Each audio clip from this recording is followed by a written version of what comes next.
어제 라디오스타 보다가 문득 SM 엔터테인먼트가 생각이 나더군요. SM 엔터테인먼트가 이수만, 그러니까 이수만의 수만이 SM이죠, 그죠? 그러니까 이수만 엔터테인먼트 뭐 이런 거죠. 풀을 하자면. 이수만 씨라고 해도 이수만 씨라고 하겠습니다, 그죠? 뭐라고 하실 분들이 있을 수도 있겠지만 일단 이수만 씨로 하겠습니다, 그냥. 서울대 출신이죠. 제가 알기로는 서울대 기계공학과 출신으로 알고 있는데 유학도 갔다 왔고, 그죠? 그 음향기기 쪽으로 뭐 굉장히 전문가라고 하더군요. 그래서 뭐 엔터테인먼트를 하고 음원 쪽에 엔터테인먼트를 하고 있는지 모르겠지만 그때 그 어디지? 제가 아는 기로는 그 옛날에 그 무슨 엑스포 했을 때 음향기기 파트에 참여도 했다더군요. 대전 엑스포 되게 옛날이죠. 제가 제가 고등학교 때쯤 그때는 아직 엔터테인먼트를 만들기 전이었을 겁니다. 하여튼 뭐 그 정도 참여할 정도로 뭐 좀 실력이 있나 보죠, 업계에서. 엔터테인먼트 말고 이제 기계공학적으로 좀 여러분들이 그 SM 하면 뭐 H.O.T를 떠올리시지만 실제로 SM 엔터테인먼트를 알리기 시작한 건 현진영 씨죠. 현진영과 와와 그때 이제 조금 이제 이름을 알리기 시작을 했죠. 그러면서 이제 본인이 뭐 그때 잘 나가던 일요일 밤 MC 같은 걸 하면서 자기 이제 엔터테인먼트 식구들을 이렇게 출연을 시키고 뭐 그랬죠. 이제 인맥을 넓혀가고 뭐 그러면서 이제 출연을 시키면서 서서히 이렇게 자본을 벌었는지는 모르겠습니다만 일단 이렇게 이름을 조금씩 알리기 시작을 했죠. 그러다 H.O.T는 솔직히 제가 잘 모릅니다. 데뷔했을 당시는.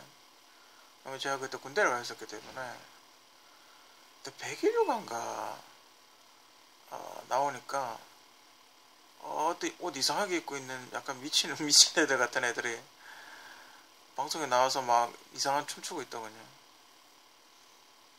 아이고 저거 말할 때 일본 따라한다 이러면서 욕을 겁나게 했는데 일병휴가 때 나오니까 무슨 활동을 잠정 쉰다고 뭐 그런 걸 하더군요.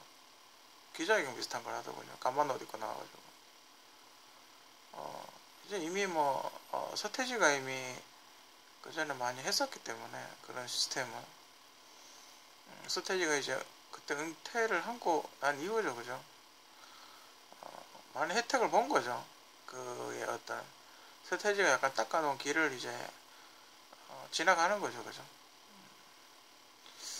컨셉 자체는 H.O.T 컨셉 자체는 그 뉴키즈 언 더 블럭이라는 미국 그룹이 있었습니다. 그때 뭐 인기가 뭐 한국에 와서 공연도 할 정도로 인기가 뭐 폭발적이었었는데 아마 컨셉은 뉴키즈 언 더 블럭의 컨셉을 베낀 것 같고 뉴키즈 언 더 블럭 궁금하신 분들은 스텝 바이 스텝이라고 스텝 바이 스텝 베이백 하는 그 노래가 있습니다. 되게 유명한 노래. 그건 것 같고 그런 이제 뉴키즈 언 더 블럭 같은 그런 스타일의 애들을 이렇게 돌아다니면서 이렇게 모은 거죠, 애들. 그래가지고 훈련을 시키고 그래서 뭐 좀 힘들었던 시기도 잠시 있긴 했지만 뭐 어쨌든 그걸 기반으로 해서 뭐 SS라든지 SS가 먼저인가요? 하여튼 SS 뭐 H.O.T 해가지고 SM 엔터테인먼트를 이렇게 뭐 소위 말하는 건물을 올렸다 그러죠. 뭐 그렇게 했다더군요. 근데 과연 그렇게 건물을 올렸는데 그 돈은 그 아이들 H.O.T에게 어느 정도 배당을 했는지는 잘 모르겠습니다. 뭐 한 10원 정도 했는지 잘 모르겠네요. 그죠? 계약 관계는 어떻게 됐는지. 어쨌든 그렇게 자본을 축적한 SM 엔터테인먼트는 연습생을 두게 되죠. 그러니까 아기 때부터 초등학교 때부터 애들을 뽑아가지고 보컬이라든지 뭐 춤이라든지 자기 이제 엔터테인먼트 컨셉에 맞는 애들을 이렇게 키우게 되죠.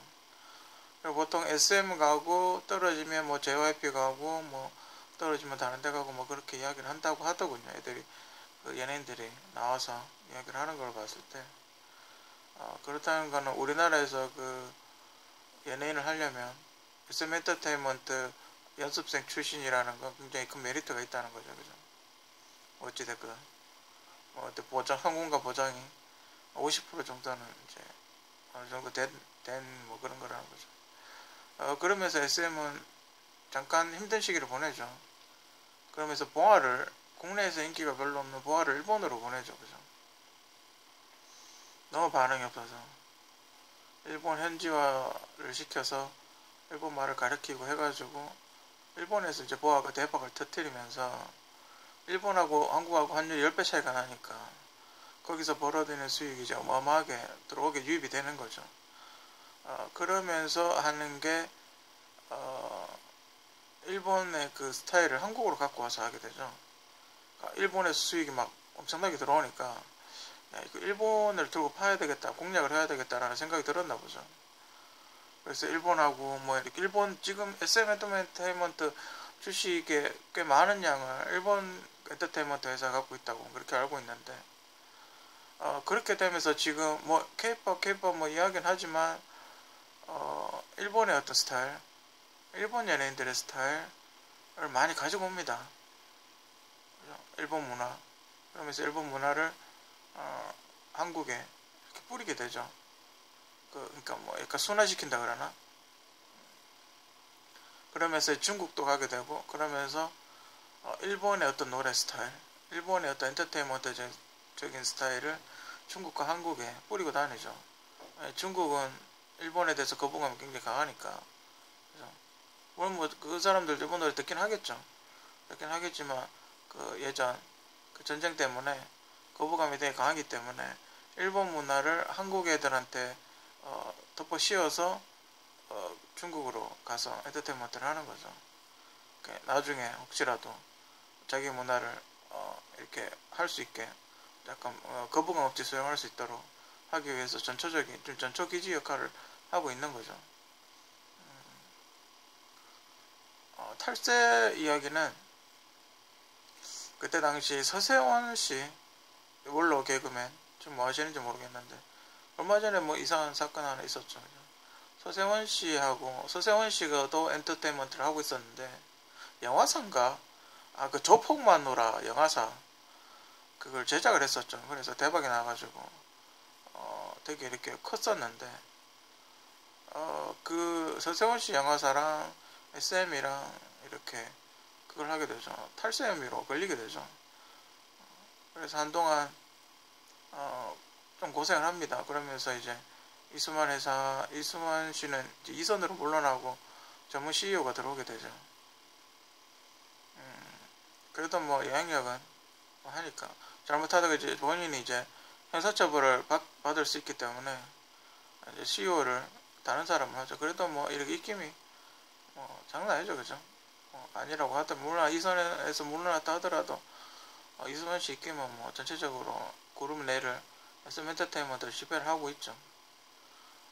표절도 뭐 항상 따라다닙니다. 앨범 낼 때마다 표절일 이야기 나오고 보통 노래가 음원은 그렇게 돈이 안 비쌉니다. 영화 판권 같이 막 이렇게 어마어마한 게 아니고 음원은 정말 대박 나봐야 끼켜봐야 1억 좀 많이 주는 거죠. 그죠? 그 정도 주기 때문에 일단 쓰고 보는 겁니다. 100개를 섞어버리죠. 그죠? 그리고 나서 문제가 생기면 이제 돈을 주고 얼마 안 되는 돈 주고 합의를 해버리죠. 그죠? 이러면 모르겠습니까? 노래가 하나 대박 나면 앨범 전체가 어마어마할 텐데 이러면 모르겠습니까? 그죠?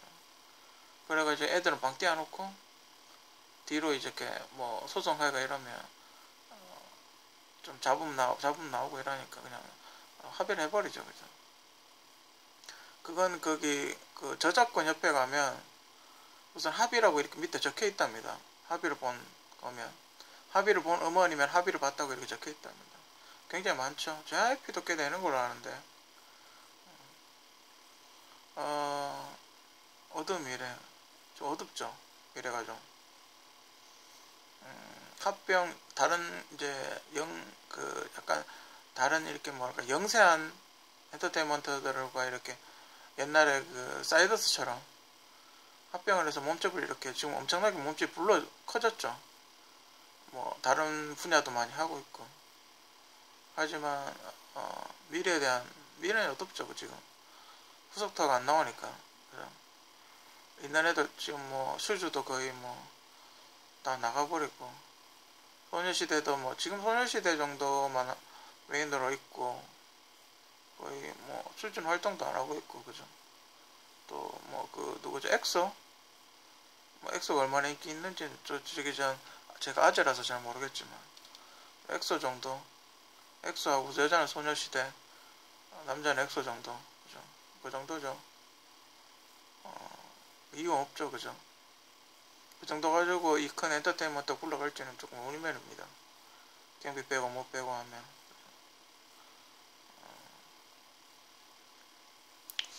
그리고 또 가장 문제가 되는 건 장기 계약이죠. 조금 받고 길게 활동을 하든지 아니면 은퇴를 하든지 이미 그 정부에서도 노예 계약이라고 인정을 했습니다. 그래서 계약서 그 정정 수정 명령을 했죠. 너무 길게 하지 말라고. 그래서 요즘은 제가 알기로는 연습생 계약을 따로 하고 데뷔 후에 계약을 따로 하고 이래가지고 계약 기간을 늘리는 걸로 그렇게 합니다. 연습생 계약도 뭐 따로 한다고 그렇게 이야기를 하더군요. 그 데뷔하기 전에 그러니까 뭐 미리 그러니까 초등학교 때 미리 뽑으니까 뭐 이런 CF나 이런 데 이렇게 오디션 보고 찍을 수 있기 때문에 광고를 찍을 수 있기 때문에 그 계약을 일단 먼저 한다고 하더군요. 그러면 최소한 10년 이상은 그죠? 보통 한 30대면 나가니까 잘 나간다고 쳤을 때 최소한 10년 이상은 나가는 거죠. 소녀시대 제시카 같은 경우 굉장히 오래 있다 보니까 계약기간이 끝나서 만료돼서 재계약을 하고 나간 거죠. 그죠? 그런 걸로 좀 유명하죠. 여러분들 뭐 그 친구들 시아 준수인가? 그 친구 갑자기 이름 생각이 안 나네. 근데 그 친구들 이렇게 나갔을 때 그죠? 그 방송 활동 못하게 하는 거 그죠? 그런 거 많죠. 그런 걸로 유명합니다. 아니면 뭐 중국 멤버를 데려갈 때 한경인가? 중국 멤버 데려갔을 때 계약기간 끝나서 나가겠다 그러면 이제 한국에서 활동 못하는 거죠. 중국에서만 활동을 하는 거죠. 그런 게 조금 안 좋고 그런 게 좀 안 좋은 면이라고 이야기를 하죠. 그죠? 어떻게 잘 해결해서 원만하게 활동하면 좋은데 물론 억울하겠죠. 그죠? 자, 뭐 열심히 키워놨는데 나가겠다고 하면 저 솔직히 제가 경영자 입장이라고 생각을 해도 다른 거는 모르겠는데 다른 그냥 회사원이면 딱히 모르겠는데 엔터테인먼트의 연예인이면 조금 그렇게 생각이 들 것 같긴 해요. 제가 사장이라고 해도 좀 이렇게 이제 수익 좀 들어올라 하는데 그죠? 나간다고 하면 좀 섭섭할 것 같긴 해요. 그죠? 그래도 너무 장기 계약으로 애들 묶어두는 거는 좋지 않죠. 뭔가 이렇게 좋게 헤어지고 원만하게 합의를 봐오면 참 좋을 텐데 그죠? 그런 건 좀 계속 그게 뭐 계속 이렇게 소송이 계속 그렇게 좀 이야기를 했는데도 계속 그렇게 그런 이야기 자본 같은 게 많이 나오죠. 엑소가 하는 엑소의 멤버 중에도 뭐 그런 소송을 한 친구가 있다고 뭐 그렇게 이야기를 하던데. 일단 SM 엔터테인먼트 뭐 아직까지는 그래도 건재합니다. 그죠? 한국에서 앞으로 어떻게 될지 지켜보도록 여러분들과 함께 지켜보도록 하겠습니다.